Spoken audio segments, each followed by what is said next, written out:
When you enter into a family dysfunction, when a substance user is present, you always focus on the substance user. But if I were to ask a room full of people, who the problem is, they would inevitably point to the substance user, and that's not accurate. The substance user is just another family role.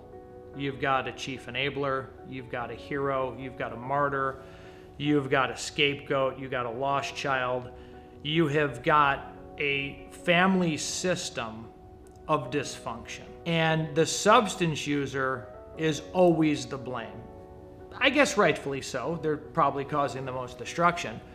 But the families all have their own addiction. My question is the primary enabler addicted to comforting the substance user any different than the substance user addicted to substances? Is the hero who's addicted to perfectionism and who's terrified that the substance user will get well and outshine them any worse? Is the martyr who cries out for help, who shoots all help down so they could remain a victim, really that much different than the guy smoking crack? Are the other family roles, such as the scapegoat, the lost child, or the mascot, any different? We got to look at that. So what's happening, the real addict, please raise their hand, has been a topic of many speeches, where it's who's really the addict here. Codependency is technically not identified as a mental health disorder in the DSM manual. But when you look at it as an addiction to a person, place, or thing, much different than an addiction to a substance. So when I look at a family, I think their addiction is just as bad as the substance user. The whole family system's acting out, and they're all looking for validation.